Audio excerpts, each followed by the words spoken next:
துலாம் ராசி அன்பர்களுக்கான இந்த தமிழ் புத்தாண்டு பலன்களை பார்க்க போறோம். முதலாவதாக நம்ம பாரதி ஸ்ரீதர் அம்மாவிடமிருந்து தொடங்கலாம். அம்மா, துலாம் ராசிக்கு சொல்லுங்கம்மா. துலாம் ராசிக்காரர்களுக்கு இவ்வளவு இந்த காலகட்டம் வரைக்கும் குரு பகவான் பாக்கியத்தில் இருந்து நல்ல ஒரு காலகட்டமாக இருந்தது. இப்போ இந்த பராபவ வருடத்தில் குரு 10ஆம் இடத்திற்கு அவர் போகிறார். ஸோ 10ஆம் இடத்திற்கு போனாலும் குரு உச்சநிலை அடையக்கூடிய ஒரு சூழ்நிலையில் சில சாதக பலன்கள் இவர்களுக்கு வரும். இப்போ இருக்கக்கூடிய சனி 6ஆம் இடத்துல இருக்கிறதுனால தனம் இவங்களுக்கு வரக்கூடிய இன்கமிங் இது நல்லாயிருக்கும் இவங்களுக்கு. அதனால் தொழில் சார்ந்த விஷயங்களில் இவங்க தைரியமாக சில முன்னங்காலை வைக்கலாம் தைரியமாக. கடன் அப்படிங்கும்போது யாருக்கு இவங்க கையெழுத்து போட்டு இவங்க கடன் கொடுத்தாலும் சரி, இல்லை கடன் வாங்கினாலும் சரி, அதில் கவனமாக இருக்கணும். ஏன்னா 10ஆம் இடத்துல குரு கொஞ்சம் விளையாடிடுவார். அதுக்கப்புறம் கேது பகவானும் இவங்களுக்கு 10ஆம் இடத்திற்கு போகும்பொழுது வேலையை இழக்கக்கூடிய சூழ்நிலைகளோ. ஸோ குறிப்பாக இந்த குருவும் கேதுவும் 10ஆம் இடத்துல இருக்கும்போது துளாராசிக்காரர்கள் வங்கி உத்தியோகத்தில் இருக்கிறவங்க ரொம்ப கேர்ஃபுல்லாக இருக்கணும். அதுவும் கடன் கொடுக்கும் பொழுது அதுக்கப்புறம் அவங்க பல பிரச்சனைகளை சந்திக்க வேண்டியது வரலாம். அதனால் நீங்கள் ஃபைனான்ஸ் சம்மந்தப்பட்ட பிஸ்னஸ் பண்ணுறவங்களாக இருந்தாலும் சரி, இல்லை வங்கிகளில் ஒரு பெரிய பொறுப்பில் இருக்கிறவங்களாக இருந்தாலும் சரி, கொஞ்சம் கவனமாக இருக்கிறது நல்லது. ராகு கேத்துவினுடைய இந்த மாற்றம் உங்களுக்கு கூட இருக்கிறவங்களே குளிப்பறிக்கக்கூடிய ஒரு சூழ்நிலையை கொடுத்துருவாங்க.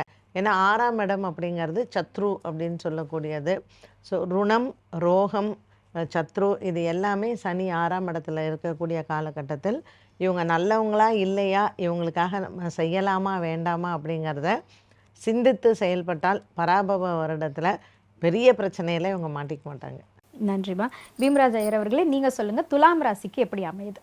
துளாராசி அன்பர்களுக்கு இந்த வருஷத்தில் வருடம் தொடங்கும் போது குருவுடைய பார்வை ராசிக்கு கிடைத்து கொண்டு இருக்கிறது. சனி 6ஆம் இடத்துல சஞ்சரிக்கிறார். உங்களுடைய ராசிக்கு ராகு கேதுடைய நிலையம் கூட சாதகமாக தான் இருக்கிறது. அதன் பிறகு இதில் குரு முதல்ல 2வது தமிழ் மாதத்திலே பயிற்சி ஆகிடுவார். ராகு கேதுக்களும் கூட தமிழ் மாதத்தில் ஐப்பசி மாத கடைசியில் பயிற்சி ஆவாங்க. இதையெல்லாம் வைத்து பார்க்கும்போது நீங்கள் இது நாள் வரைக்கும் உங்களுடைய வாழ்க்கையில் அடைய முடியாத இலக்குகளை அடையிறதுக்காக போராட போகிறீங்க அப்படின்னு சொல்லலாம். சுலபமான வெற்றி பெறக்கூடிய ஒரு வாய்ப்பு உங்களுக்கு இப்போ மறுக்கப்படுகிறது. உங்களுடைய மொத்த திறமையை நீங்கள் வெளிப்படுத்தினா மட்டும்தான் உங்களால் ஜெயிக்க முடியும்.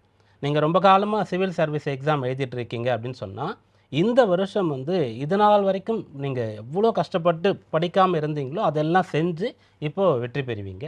ஒரு சிஏ எழுதிட்டு இருக்கீங்க அப்படின்னு சொன்னால் அதை கம்ப்ளீட் பண்ணுவீங்க. திருமண தடை ரொம்ப காலமாக இருக்குதுன்னு சொன்னால் அது நிவர்த்தி ஆகும். தீர்க்க முடியாத நோய், உடல் உபாதைகள் இருக்குதுன்னு சொன்னால் மிக வெற்றிகரமாக ஒரு அறுவை சிகிச்சை செய்து தான் தீர்க்கணும்னு சொன்னால் அதெல்லாம் செய்து முடிக்கப்படும். சாதாரண உடல் உபாதைகள்லாம் உங்களுக்கு பயிற்சிகள் மூலமாகவே, உடற்பயிற்சி, ஃபிசியோதெரப்பி அப்படின்னு சொல்லி இன்டேக்காக அதுவும் எடுத்துக்காமல் வெளியிலிருந்து செய்யக்கூடிய வைத்தியத்தின் மூலமாகவே சரியாகக்கூடிய யோகமானது இருக்கிறது. அம்மா சொன்ன மாதிரி பிஸ்னஸ் பண்ணுறவங்க கொஞ்சம் கவனமாக இருக்கணும்.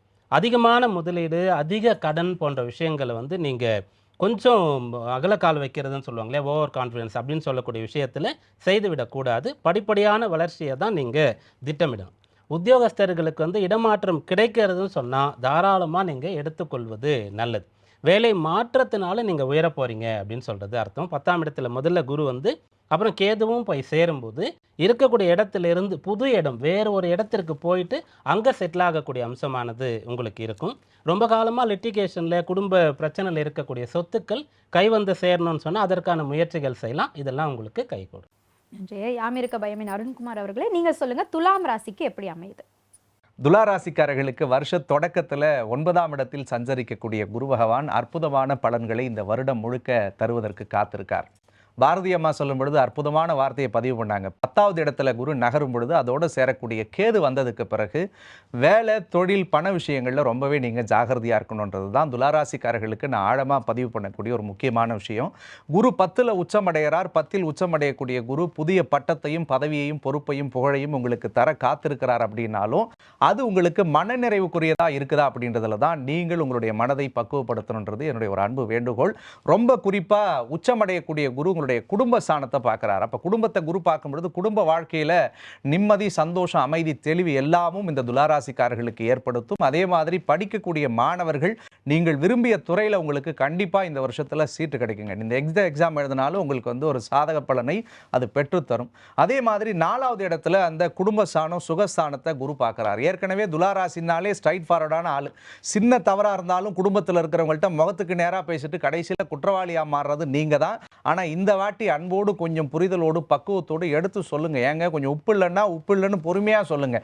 அதட்டி கேட்குறியம்மான்னு சொல்லி அதிலேயே பெரிய பிரச்சனை எல்லாம் வந்துடும். அதே மாதிரி மனதில் இருப்பதை மனதில் பட்டம்படி பக்கத்தில் இருக்கவங்கள்ட்ட கொஞ்சம் எடுத்து பேசினாலே போதும். இந்த காலகட்டத்தில் நீண்ட நாளாக வீடு கட்டணும்னு நினச்சிட்டு இருந்த உங்களுடைய கனவு சரியாகும். எங்கள் அம்மாவோட ஒரே பிரச்சனை சார், வீட்டுக்கே போக முடியல சார், வேலை செய்கிற இடத்துலையும் பெரிய நெருக்கடி இருக்குது சார்னா இந்த சிக்கல்கள் அத்தனையும் மாறக்கூடியதாக இருக்கும். 6ஆம் இடத்தில் சனி வந்து பல்வேறு அச்சுறுத்தல்களை கொடுத்தாலும் குரு உச்சமடைஞ்சு சனியை பார்க்கறதுனால மறைமுகமாக இருந்த கடன் சுமைகள் கொஞ்சம் படிப்படியாக குறையறதுக்குரிய வாய்ப்பை குரு பார்வைக்கு பிறகு ஏற்படுத்தும். 5ல் ராகு இருக்கிறதுனால மட்டும் பிள்ளைகள் விஷயத்தில் கொஞ்சம் கவனமாக இருங்க. என்னதான் பஞ்சம ஸ்தானத்தில் உங்களுக்கு பெரிய யோகா அதிர்ஷ்டத்தை ராகு கொடுக்குன்னு நான் சொன்னாலும் 5ல் ராகு இருக்கிறது புத்திர தோஷத்தை ஏற்படுத்தும். பிள்ளைகளால் தேவையில்லாத மன உளைச்சல், மனசங்கடங்கள் வரும். சின்ன குழந்தையாக இருந்தால் உடம்பை பார்த்துக்கோங்க. பெரிய பிள்ளைங்களாக இருந்துச்சுன்னா திருமண விஷயங்களில் கொஞ்சம் நிதானத்தோடு செயல்படுங்க.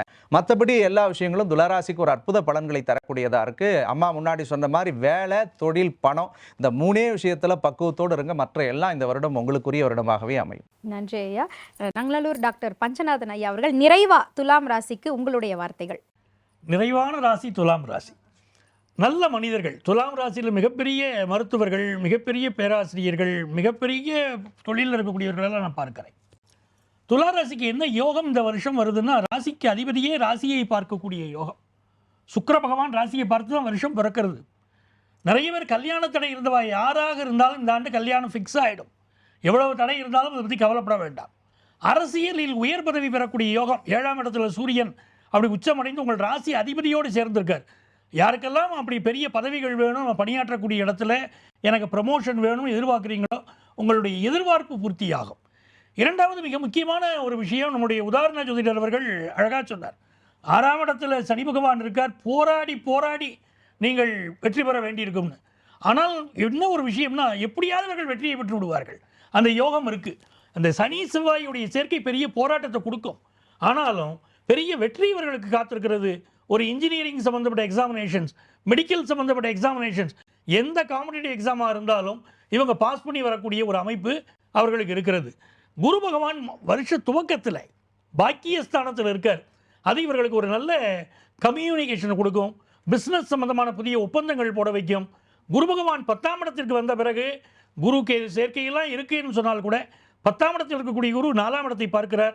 தாயாருடைய உடல் நலத்தில் இருந்த பிரச்சனைகள் நிவர்த்தியாகிறது. 10th +1 +2 படிக்கக்கூடிய ஸ்டூடெண்ட்ஸ் நல்ல ஸ்கோர் பண்ண முடிகிறது. புதிய வீடு, புதிய வாகனம் வாங்கக்கூடிய யோகம் இந்த ஆண்டு கண்டிப்பாக இவர்களுக்கு கூடி வருகிறது.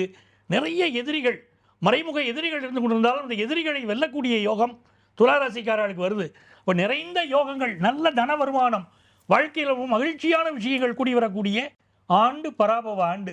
இந்த ஆண்டில் யாரை வழிபட்டால் இந்த துளாராசிக்காரர்களுக்கு மிகுந்த நன்மைகள் வரும்னா, காஞ்சி காமாட்சியை ஒரு சித்திரை நட்சத்திரத்தன்று போய் வழிபாடு செய்யணும். அம்பாளுக்கு அபிஷேகம் செய்யணும். புடவை சார்த்து நீங்கள் வழிபாடு செய்தால் உங்கள் இல்லத்திலே மங்கள காரியம் கூடி வரும். மகிழ்ச்சியாக இருப்பீங்க. மிக்க மகிழ்ச்சி. தனவரவு வரக்கூடிய துலாம் ராசி அன்பர்களுக்கு மனம் நிறைந்த வாழ்த்துக்கள். காம்படிட்டிவ் எக்ஸாம் எதுவாக இருந்தாலும் நீங்கள் தான் வெற்றியாளர் அப்படின்னு சொல்லியிருக்காங்க. மகிழ்ச்சியோடு உங்களுடைய நாட்களை நீங்கள் தொடங்கலாம்.